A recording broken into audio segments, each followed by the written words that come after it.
This story is titled, My Girlfriend Let Her Cousin Stay With Us Temporarily, but after she started bringing multiple guys home every night, I had enough and moved out. Sup Reddit, I'm a 31-year-old guy who needs to get this story off my chest because what happened to me over the past 2 years has been absolutely insane. This is going to be a long post, but please stick with me because the ending is worth it. I've changed the names for obvious reasons, but every single detail I'm about to share is 100% true. I've been reading these forums for years, but never posted until now. What happened to my marriage and the revenge that followed is something I still can't believe actually happened to me. Fair warning, this gets pretty wild. The people involved are some of the most entitled, manipulative pieces of work you'll ever hear about. By the end of this story, you'll understand why I had no choice but to completely destroy their lives. Let me start with some background so you understand how I got into this mess and why what happened was so devastating. I work as a heavy equipment operator and make decent money operating bulldozers and excavators at Patterson Heavy Equipment Repair. It's good money for my area, and I'm really skilled at what I do. I've been working with heavy machinery since I was 16, when I started helping my Uncle Marcus in his construction business.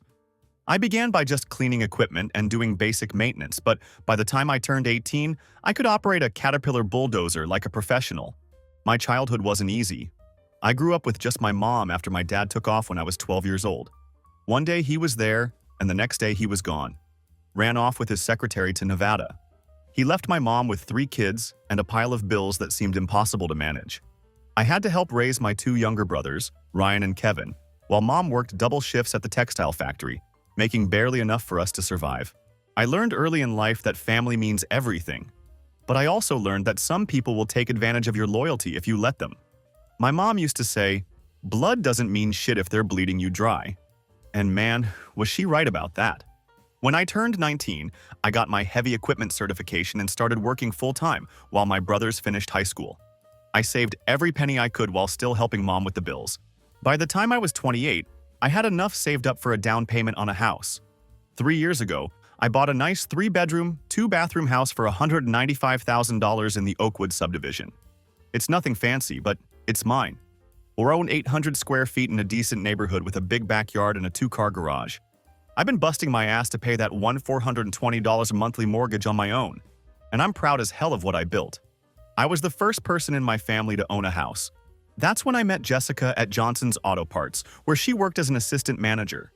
I was there picking up some hydraulic fluid for a job when this girl behind the counter knew exactly what I needed without me even having to explain.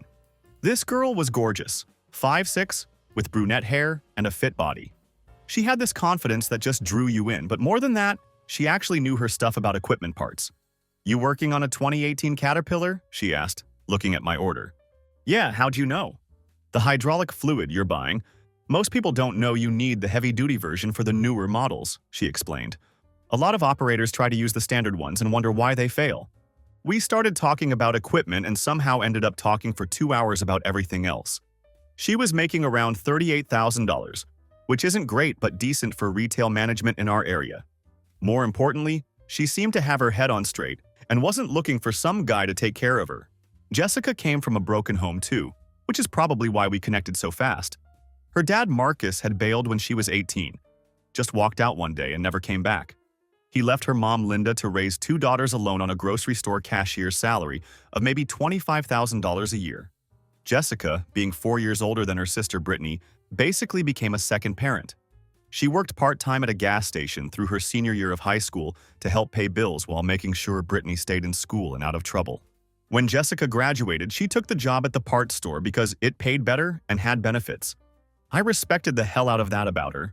We both understood what it meant to sacrifice for family and step up when things got tough. We both knew what it was like to grow up fast and take responsibility when the adults in your life let you down. We dated for almost 2 years before I proposed. It took me 6 months to save up for the $4,500 engagement ring from Kay Jewelers. It wasn't anything too crazy, but it was a full carat, and she absolutely loved it. When I got down on one knee in her mom's living room with her whole family there, she started crying and said yes before I even finished asking the question. Our wedding was small, about 60 people at the VFW Community Center.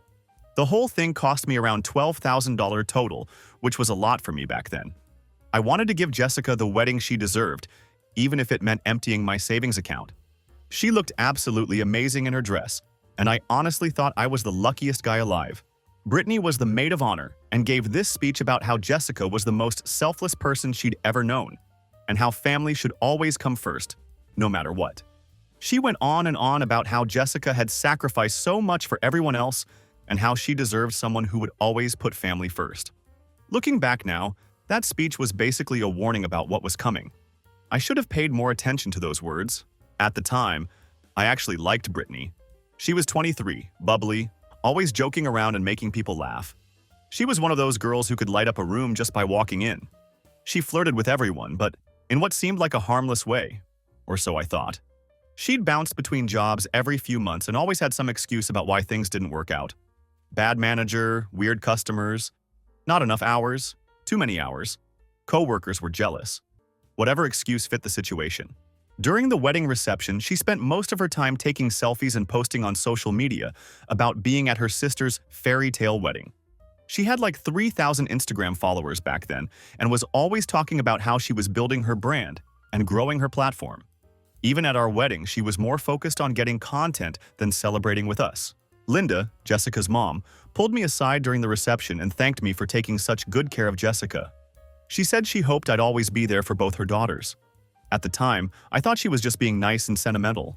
But looking back, that was probably her way of testing the waters and seeing how I'd react to the idea of supporting both sisters. You know what they say, liking someone at family gatherings is way different than living with them. Way freaking different. For the first year of marriage, things were actually pretty good. Jessica moved into my house and we split the bills fairly. She contributed $800 a month, which helped with the mortgage, utilities, and groceries. We had our own routines, our own space, and rarely fought about anything serious. I'd get up at 5:30 a.m. for work. Jessica would leave for the parts store around 7 herself. I'd usually get home around 4 p.m., covered in grease and hydraulic fluid. She'd get home around 6. We'd make dinner together, watch TV, and go to bed. It was simple, but it was good. Brittany would visit maybe once a month, usually staying the weekend. She'd take over our living room with her ring light and phone tripod, making TikToks and Instagram posts. It was annoying having her sprawled all over my couch in bikinis and workout clothes, taking hundreds of photos, but whatever. It was just weekends. And Jessica seemed happy to have her sister around. "She's really building something," Jessica would say while Brittany posed in our backyard. "Look at her engagement rates." I'd nod and go find something else to do. The whole social media thing seemed stupid to me, but if it made them happy, fine. I wasn't going to be the controlling husband who complained about harmless weekend visits. Then, about 14 months into our marriage, Brittany's social media started taking off. We're talking bikini pics, workout videos, day-in-my-life content, thirst traps, the whole playbook. Her follower count jumped from 3,000 to 15,000 in like 3 months. Suddenly, she thought she was the next big influencer. Jessica ate this up completely. "My sister's going to be famous," she'd brag to anyone who'd listen. "She's got such a good eye for content and she's so natural on camera." Companies are already reaching out to her for partnerships. What partnerships? I never saw any money coming in from these supposed brand deals. Meanwhile, I'm thinking this girl posts ass pics for validation from horny teenagers on the internet. But I kept my mouth shut because it made Jessica happy, and Brittany was still living with her mom and working part-time at Target, so it wasn't my problem. That's when Brittany announced she was moving to our city to pursue her career in modeling and social media full-time. She'd been researching the market opportunities in our area and decided it was the perfect place to take her brand to the next level. Jessica was over the moon, talking about how proud she was that Brittany was finally following her dreams and taking control of her life. She was being so brave by betting on herself. When Jessica asked if Brittany could stay with us for just a couple of weeks while she found her own apartment, I said, "Sure. I mean, what kind of brother-in-law would I be if I didn't help family get on their feet?" Plus, Jessica seemed so excited to have her sister close by and I wanted to make my wife happy. Biggest mistake of my freaking life. Brittany showed up on a Wednesday morning with 2 huge suitcases, a professional ring light, a phone tripod, a laptop, and this attitude like she was doing us a huge favor by gracing us with her presence.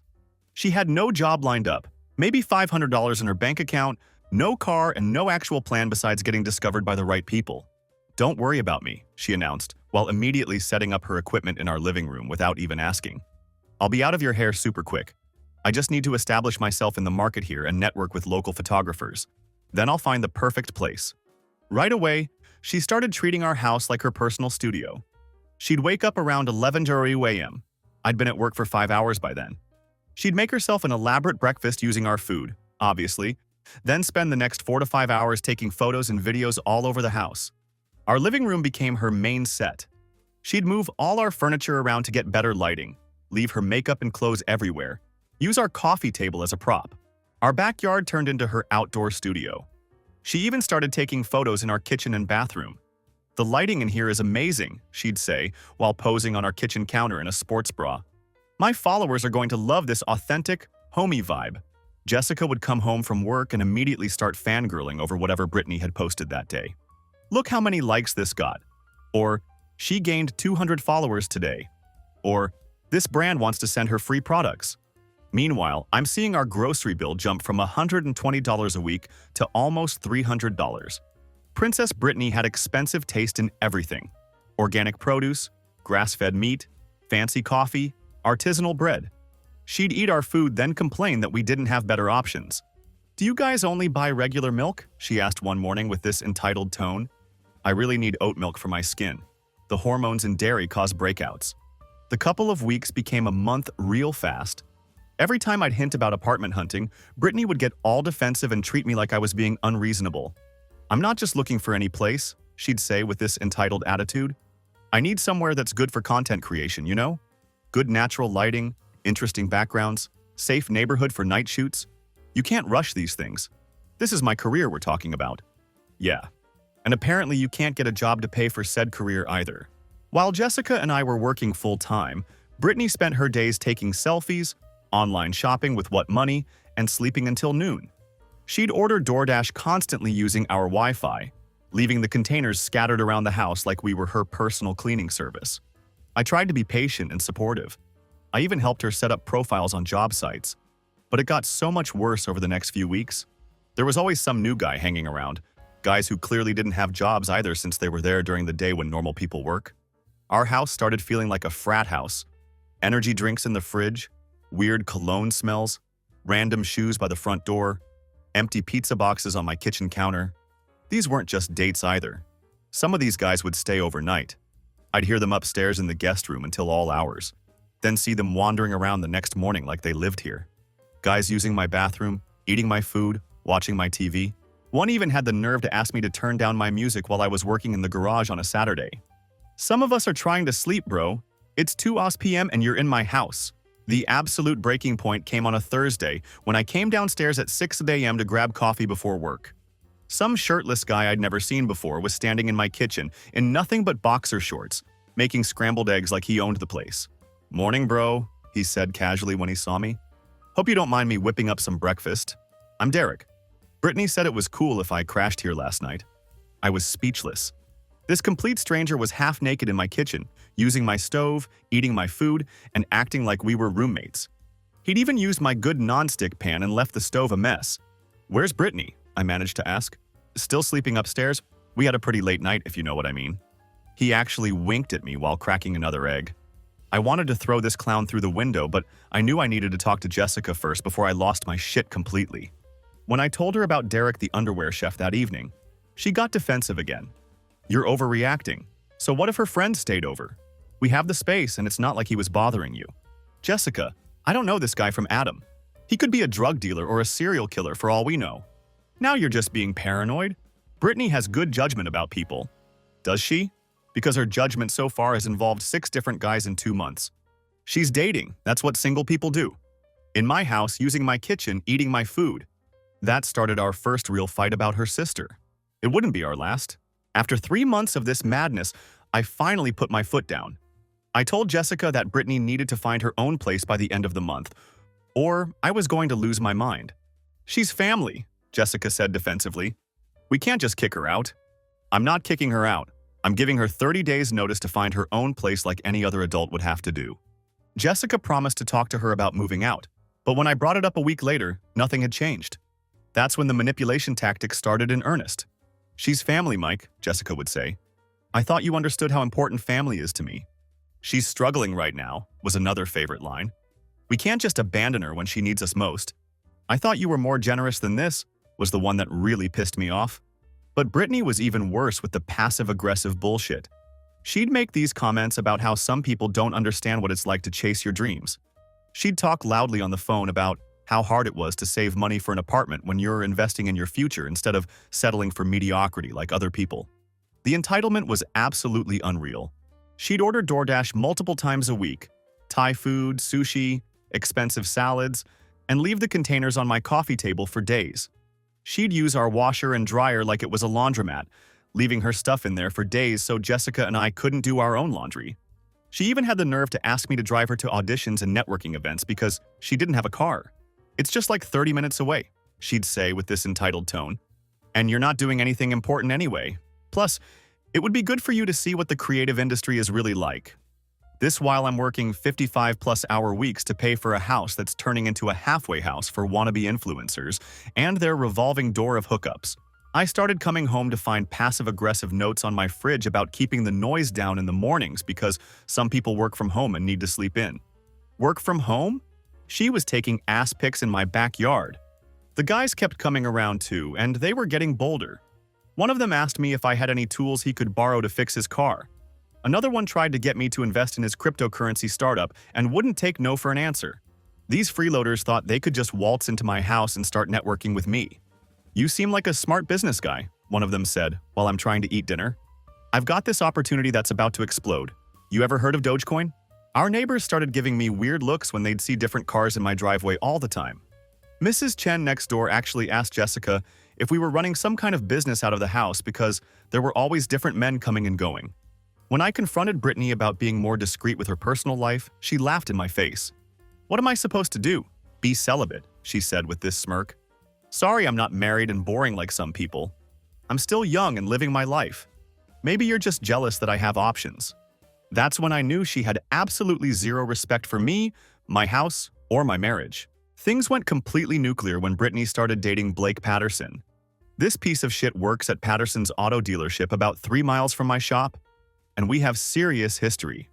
Blake's been trying to undercut our business for years, spreading rumors about our work quality, poaching our customers, the whole deal. See, Blake's dad owns the dealership, and Blake thinks that makes him hot shit. He's one of those slimy salesmen who will say anything to make a buck and has been bad-mouthing our shop around town for years. He tells customers that we overcharge, that we don't know what we're doing, that they should bring their trucks to his service department instead. The truth is their service department sucks. They charge twice what we do, and half the time they can't even diagnose the problem correctly. But Blake doesn't care. He just wants to steal business from us. Somehow Brittany found his Instagram and started flirting with him online. Before I knew it, they were dating and she was bringing him to my house. The first time I saw his silver BMW in my driveway, I about lost my shit. "Are you kidding me?" I asked Jessica. "Your sister is dating Blake Patterson?" "Who's Blake Patterson?" "The asshole who's been trying to destroy my business for 3 years." How was she supposed to know that? She doesn't know anything about your work drama. Work drama? This guy has cost me thousands in lost customers by spreading lies about our reputation. But it got worse. Way worse. Brittany started feeding Blake information about our personal business. I started hearing rumors around town about my financial problems and how I was too cheap to help family. Other operators were asking me if it was true that I was struggling to pay my bills. "Heard you got money troubles," my buddy Tony said one day. "That why you're not helping out your sister-in-law?" The rumors were clearly coming from Blake, and the information was coming from Brittany. She was telling her boyfriend our private business, and he was using it to make me look bad in the community where my reputation is everything. The final straw came on a Saturday afternoon when I walked into my own living room to find them going at it on my couch. Not just kissing, full-on grinding, her shirt completely off, his hands all over her. The works. They didn't even stop when I walked in. "Jesus Christ, get a room!" I yelled.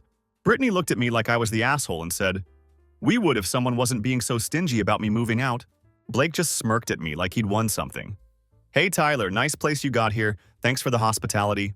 I wanted to grab both of them and throw them out the window. That night, I completely lost it on Jessica. "Your sister is screwing my business rival on our couch and spreading our personal information around town. This ends right now." And you know what Jessica said? She defended her. She didn't know you had problems with Blake. Maybe if you weren't so hostile about her relationships, she'd feel comfortable talking to you about them. Hostile? I've been nothing but patient while she turns our house into a brothel. "You're being dramatic again. They're just dating." Jessica, they were practically having sex on our couch. So what? You've never made out with me on that couch? That's when I realized Jessica was never going to choose me over her sister. Not ever. When I threatened to kick Brittany out immediately, Jessica finally broke down and told me the truth. The whole pursuing her dreams thing was complete bullshit. This had been planned from the beginning. Linda, Jessica's mom, had orchestrated the entire thing. She wanted Jessica to support Brittany indefinitely until she found her path in life. The modeling career was just an excuse to get Brittany moved in with us permanently. Mom thinks Brittany needs stability and support to figure out what she wants to do, Jessica confessed while crying. And we're the only family she has who can provide that. What about getting a job like everyone else? That's not fair to Brittany. She's trying to build something bigger than just a regular job. She has potential and talent. She just needs time and support. Potential for what? Being a professional mooch? How long is this supposed to last? I asked. Jessica couldn't even look at me. Until she's established. What does that even mean? I don't know, Tyler. A year, maybe 2, however long it takes for her to really make it. And what if she never makes it? She will. I believe in her. That's when I knew my marriage was over. Jessica had made her choice, and it wasn't me. I filed for divorce the next week. Jessica's reaction? You're destroying our family over jealousy and selfishness. The divorce process was a nightmare. Jessica demanded $2,800 a month in alimony, even though we'd only been married 20 months and she made decent money herself. Her lawyer actually tried to argue that she deserved support because she'd given up career opportunities to support her husband's household. What career opportunities? Managing a parts store? My client sacrificed her own advancement to create a stable home environment, her lawyer said during mediation. She deserves compensation for those lost opportunities. My lawyer almost laughed out loud. Your client worked the same job before and after marriage. What opportunities did she give up exactly? The whole process took almost a year because Jessica kept fighting everything. She contested the divorce, demanded half my house even though she'd never paid a dime toward the down payment, wanted spousal support, the works. It was like she thought she could bleed me dry and force me to take her back. During the proceedings, I moved in with my buddy Chris, who had a spare room above his garage. Meanwhile, Jessica couldn't afford the $1,420 mortgage payment on her own, but refused to kick Brittany out.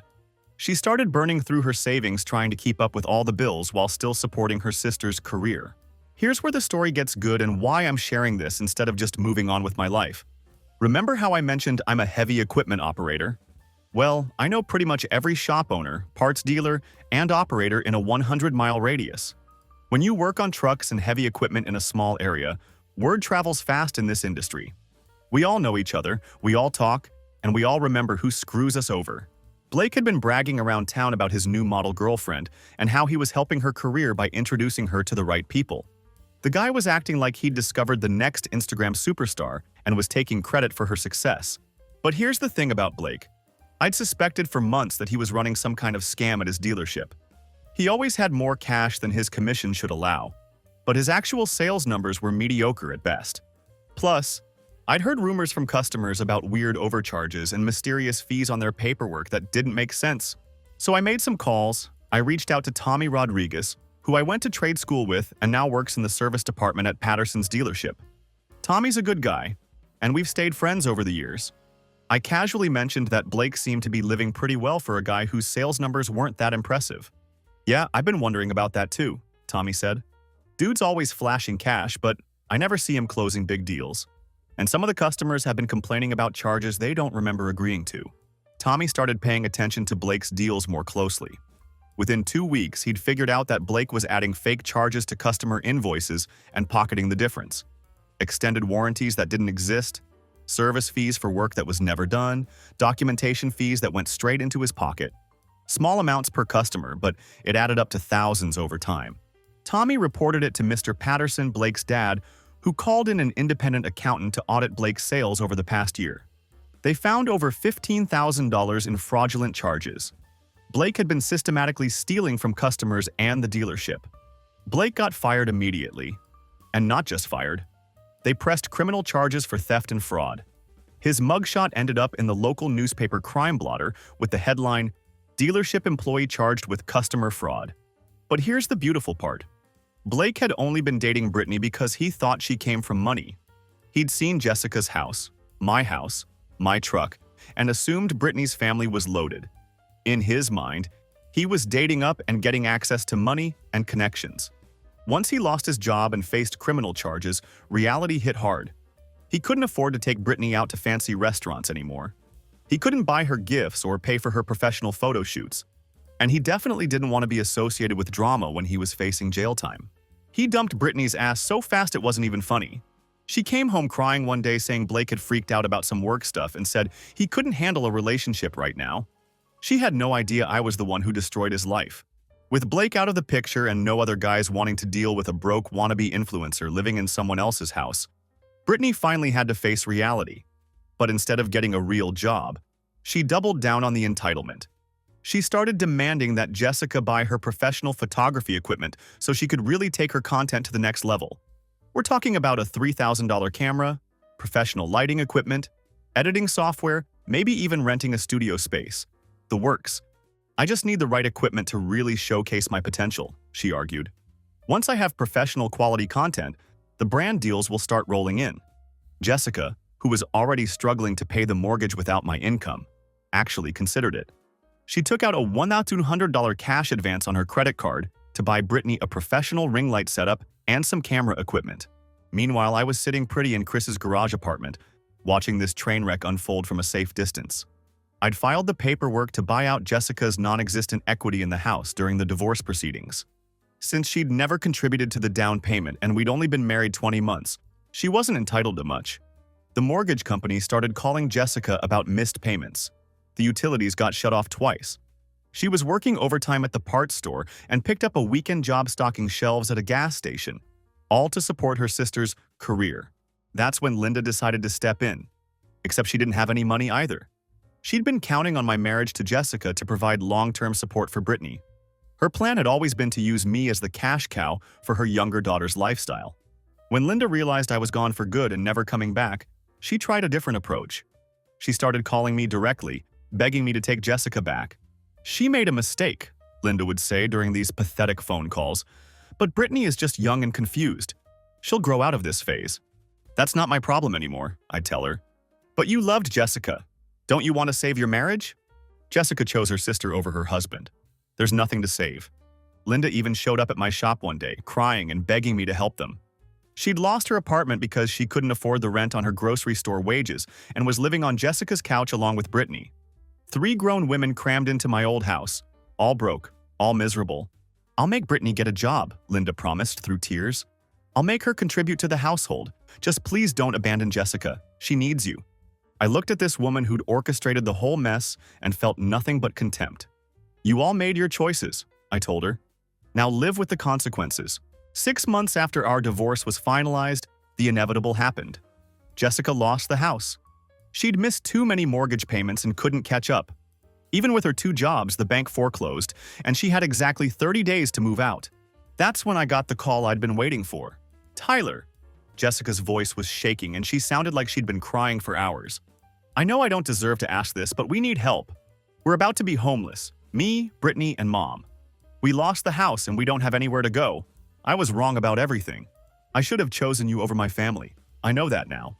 Where's Brittany working these days? I asked. There was a long pause. She got a job at McDonald's last month. She's making $13 an hour. I almost laughed out loud. The Instagram model was flipping burgers and asking if people wanted to supersize their meals. What about her modeling career? All those brand deals she was going to get? Jessica was quiet for a long time. She gave up on that. She lost most of her followers when she couldn't afford to create good content anymore. It was all fake anyway. She was buying followers and engagement. And you're calling me because? I asked. Because I was hoping maybe we could work things out. I made a terrible mistake. I threw away the best thing in my life for someone who never appreciated what we were doing for her. Here it comes, I thought. I'll sign any prenup you want. I'll make Brittany pay rent or move out completely. I'll do whatever it takes to earn your trust back. Please, Tyler, I'm begging you. Where are you living now? In Mom's car. We've been sleeping in Walmart parking lots for 3 days. Security keeps moving us along. Jesus, part of me almost felt bad. Almost. Remember when I asked you to choose between me and your sister? I said. And you said I was being selfish and controlling? I was wrong. I was so wrong about everything. Remember when you said Brittany deserved support because she was family? Tyler, please. Remember when you said I was jealous of a 23-year-old girl? Jessica was sobbing now. I remember everything. I was stupid and selfish and I'm sorry. But we can fix this, I know we can. No, Jessica, we can't. You didn't just choose your sister over me. You chose to lie to me, manipulate me, and let your family disrespect me in my own house. You let them treat me like garbage while I was paying for everything. That's not something you fix with apologies. She kept begging for almost an hour. Promised to cut off her family completely. Promised to pay me back for everything they'd cost me. Promised to sign papers giving me complete control over our finances and living situation. It was pathetic listening to her grovel. A week later, Linda called me. She was even more desperate. I know you hate us, she said, her voice barely above a whisper. But Jessica is my daughter and she's suffering because of my mistakes. I'm the one who pushed her to support Brittany. Jessica wanted to choose you, but I convinced her that family had to come first. And now I see I was wrong. I destroyed my daughter's marriage and ruined all our lives. But maybe you could find it in your heart to help Jessica start over. She's learned her lesson. What about Brittany? Brittany's not your responsibility anymore. She needs to figure out her own life. But Jessica really loved you. She still does. Not enough to choose me when it mattered, I said and hung up. That was 8 months ago. Last I heard, Jessica was working 2 jobs trying to save money for an apartment, still supporting Brittany, who's now 24, and still working at McDonald's. Linda moved back in with her sister in another state. Can't afford to live on her own anymore. Blake got 6 months in county jail and 2 years probation. His dad fired him permanently, and he's working at a tire shop now making minimum wage. His Instagram is gone, his BMW got repossessed, and word around town is he's living in a studio apartment above a laundromat. As for me, I'm doing great. I bought Chris out of his garage and turned it into my own side business, doing freelance equipment repairs and making good money. I'm dating a nice girl named Amanda who works as a nurse. She has her own place, her own car, and her own life. No drama, no entitled family members, no manipulation. Just a normal, healthy relationship with someone who respects boundaries. Sometimes I drive by my old house. The new owners fixed it up nice, added a deck in the back. It looks like a real home again instead of an Instagram studio/flophouse. I don't feel bad about any of it. Jessica made her choice, Brittany made hers, Linda made hers. They wanted to use me as their personal ATM while treating me like shit. Now they get to live with the consequences of their actions. The moral of the story is simple. When someone shows you who they really are, believe them the first time. Family loyalty is important, but not when it comes at the expense of your self-respect. And sometimes the best revenge is just walking away and letting people destroy themselves, which is exactly what they did. I dodged the biggest bullet of my life.